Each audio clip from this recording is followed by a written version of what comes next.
خدا باپ، بیٹے اور روح القدس کے نام میں آمین۔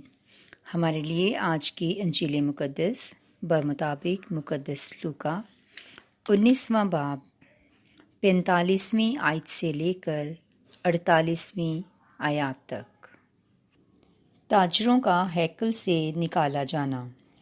اور ہیکل میں داخل ہو کر خرید و فروخت کرنے والوں کو نکالنے لگا اور ان سے کہا، لکھا ہے کہ میرا گھر دعا کا گھر ہے، مگر تم نے اسے ڈاکوؤں کی کھوہ بنایا ہے۔ اور وہ ہر روز ہیکل میں تعلیم دیتا تھا، اور سردار کاہن اور فقیہ اور قوم کے سردار اس کوشش میں تھے کہ اسے ہلاک کریں، لیکن ایسا کرنے کا موقع نہ پاتے تھے، کیونکہ سب لوگ اس کی باتیں سن کر محو ہو جاتے تھے۔ انجیل مقدس کے پڑھے اور سنے جانے پر خداوند کی برکت ہو، آمین۔ خدا کا شکر ہو۔ عزیز مومنین، مسیح یسوع کے زندہ جلالی اور بابرکت نام میں ہم سب کی سلامتی ہو، آمین۔ عزیزو، آج کے اس مختصر سے انجیلی بیان میں ہمیں ایک بہت ہی گہرا اور چھپا ہوا بھید ملتا ہے، جس کو بعض اوقات ہم لفظی یعنی کہ لغوی اور دنیاوی معنوں کی حد تک ہی سمجھ پاتے اور سیکھ پاتے ہیں۔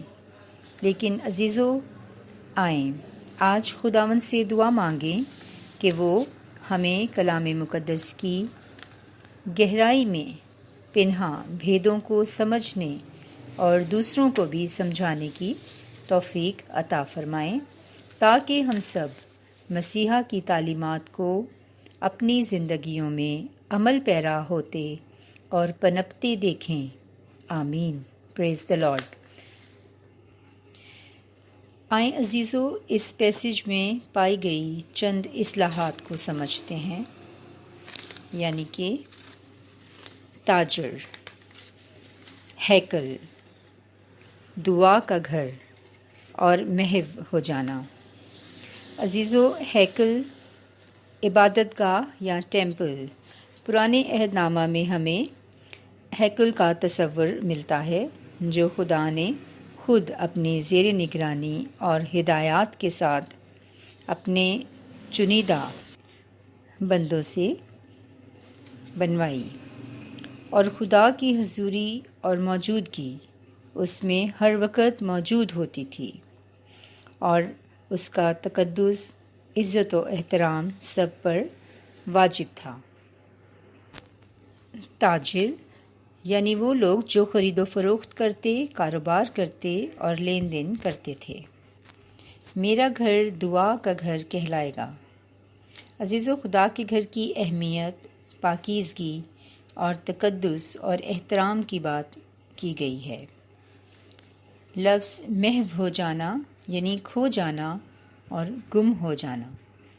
عزیزو، جیسا کہ آج کے انجیلی اقتباس کا عنوان ہی تاجروں کا ہیکل سے نکالا جانا ہے، خداوند یسوع المسیح کا ایک ایسا رد عمل اس اقتباس میں ہم دیکھتے ہیں جو اس وقت سامنے آیا جب تاجروں نے خدا کے گھر کو اپنی تجارت گاہ بنایا ہوا تھا، یعنی وہ لوگ وہاں اپنی خرید و فروخت کر رہے تھے، جبکہ خدا کا حکم تھا کہ میرا گھر دعا کا گھر کہلائے گا۔